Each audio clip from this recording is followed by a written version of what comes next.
program. We had a sort of an education, didn't we, about debt. About debt? That there is a human cost yes. of debt, and there are in people... terms of stress, debt is also supposed to make people conservative with a small c. Oh, well, yes, because they're more frightened. But well, there are some people, though, who become almost liberated by the experience of debt, because they then turn things round to see opportunities. At times, I have been no different to the majority of people, I imagine. I know that when I have been... Oh, that's great, that's noise has gone off. But money and the lack of it has been something that could make me feel very panicked and nearly hysterical, particularly as a lone parent. You know, a lone parent having to keep a roof over our head, me and my son's head, etc. And money used to really, really shorten my focus. So I couldn't see possibilities. I could only sort of think, oh my God, if you break that, I can't afford to pay for it. Well, I think that's sort of exactly the point in that it does completely narrow your focus, and I know this myself, to surviving from day to day or every 2 days or whatever. Yes. Because the focus becomes, how do I eat? Yes. Where can I go? Because, I mean, you know... yes, that's the worst extreme. Everything you do in a place like this will cost money. Yes. As it would do in London or pretty much... You know, if you're going to go out, if you're going to meet friends... Yes. Go on the train, buy petrol... You know, everything involves money. And so all of a sudden, you know, the lack of money, or at least having very, very small amounts of money... Yes. Pardon me, completely narrows your focus to a very, very small range of tasks. Yes. I mean, for me, it wasn't panic. When I was completely out of money, it's like it wasn't panic at all, but it was almost like a sort of chronic condition of imagination limiting. Well, experience. but that's you see, the interesting thing about that is what stress actually does to you, and stress inevitably causes, you know, extreme stress causes about 1,400 biochemical changes in your brain in sort of like a mere second. Yes. That then limits anybody being able to see anything other than the thing that they're most familiar with doing, and very often that's the least helpful thing for them to do. And so, because it isn't unusual to see people who say they have no money and may indeed be struggling, but they do buy their alcohol, they do smoke, they do, you know, and you know, I mean, that they're in a better position than those who are homeless, but there will be those who wouldn't ever be without their Sky package, for instance. It's true, but I mean, one of the things I think about debt, which, or at least not having very much money or access to money, which I think those who have never been in a position don't understand, is how it makes you retreat into some of your comfort patterns. Which are typically the most unhelpful patterns. Indeed, so the alcohol thing is one. And the smoking is one. And the smoking. And eating, you know, really crap garbage. Food. Crap food, yeah. I mean, I was working with somebody who, in fact, I posted on my Facebook page, business page, about it, brought these fairly horrifying £1 cheeseburger and a £1 pizza, and this was how this person had, you know, often eaten, regularly eaten, you know, that this was the cheap way to eat. So I took this person to Aldi's to actually show how she could eat differently. Yes. And so bought, you know, packets of rice, sardines, mackerel, tin of tomatoes or a bag of frozen vegetables, which you can, if you're lucky, you can keep in a freezer and they'll last you as long as you're wanting them to last. Or you could probably eat them out over 3 days or so, and you would be eating for less than that pound per day. Yes. And you would be having better quality. I'm not going to say that you're going to have really good, but you're going to have better quality nutrition. You're actually going to get some nutrition rather than just chemicals and garbage, which will make you...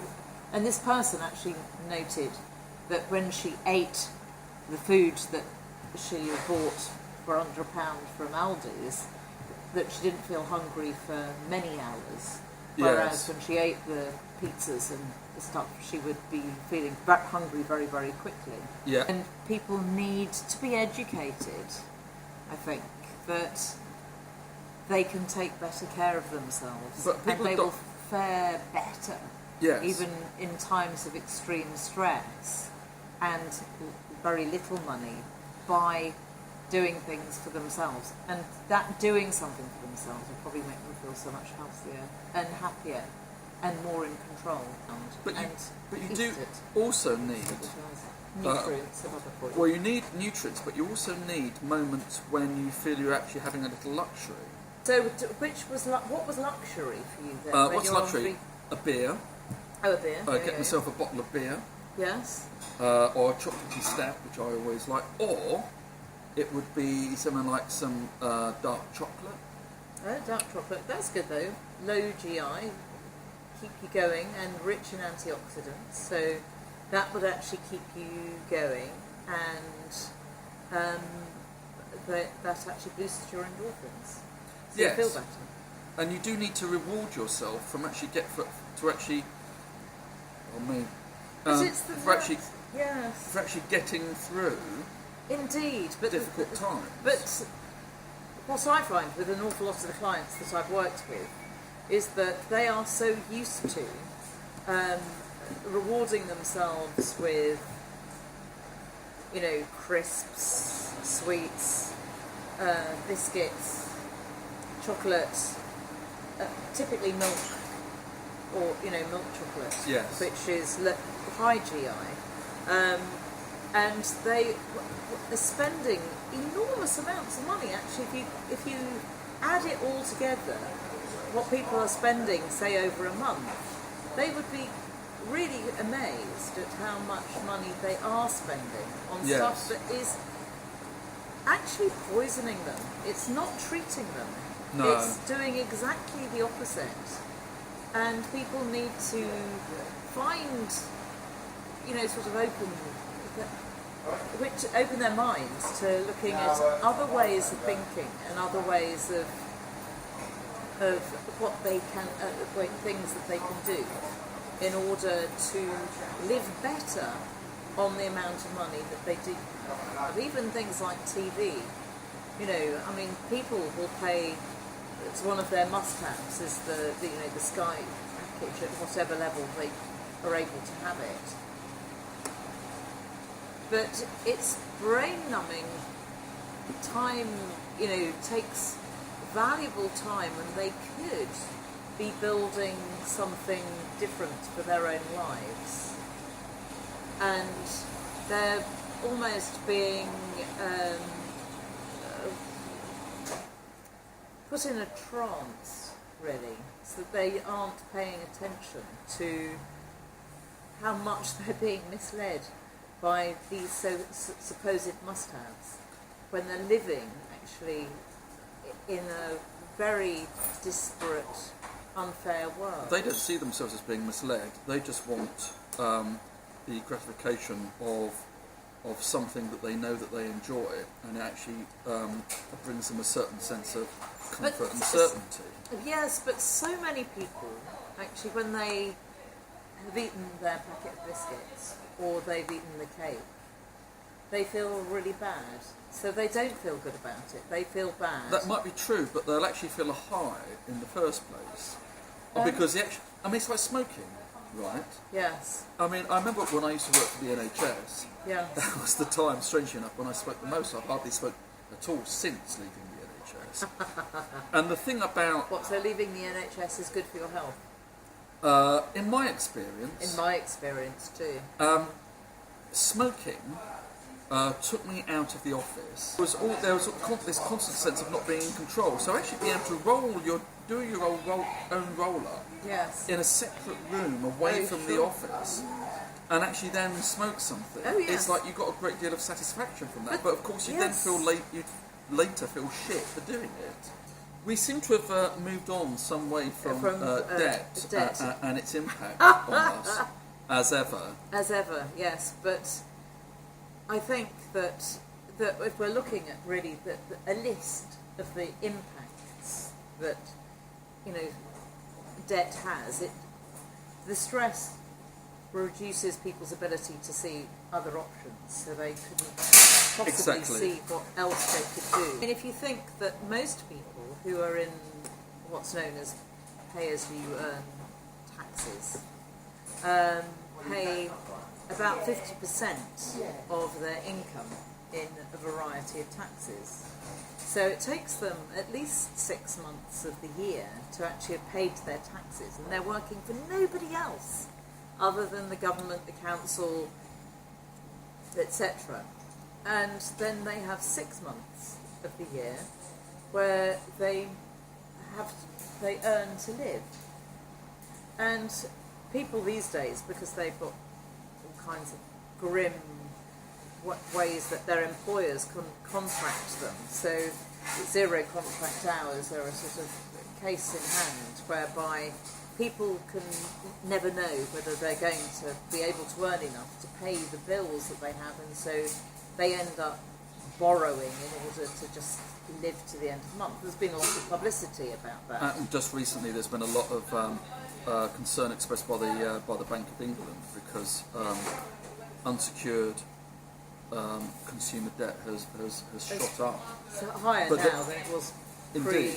But you see, the Bank of England can't complain because it makes lots of money out of it. Well, no, they're supporting and manifesting a system that is completely dependent on people being that way. On people being in debt. Yes. We should round this off now because we've got 15 minutes and we've been talking for about 30. So anyway, so debt, I think we can both agree, is physically and psychologically, being in debt is physically and psychologically unhealthy. And socially, and I think it is detrimental to people, very often to people's ability to parent their children as they might, because their focus is actually the worry of the debt. Also, their own relationships can be dire as a result of their fear of what the debt means and how they're going to manage it. Yes. And maybe even make them less efficient in the job that they do and more likely to lose their job. Yes, I think it'll make them sicker, so they'll be off sick more. They daren't take time off sick because they daren't lose their, what's it called? Presentism, isn't it? Where, it's a term, presentism, that people are going into work sick because they daren't take the time off for fear of losing their job or salary or whatever, and then impacting on their levels of debt. But when people are present rather than able to work, then their ability to do their job well and even to enjoy it is very much limited. So it's a sort of horrible vortex. But there is a way out, and we know several of them. This is the point. Indeed. And we will cover that in future episodes. But, well, Clara, it's been a pleasure as ever. Beautifully enunciated, all those consonants and vowels, very distinctly expressed. Yeah. Yes, of course. And interesting. Very interesting. Yeah. Yes. Yeah. Automatic stiffy. Okay. Thank you very much. Bye for now.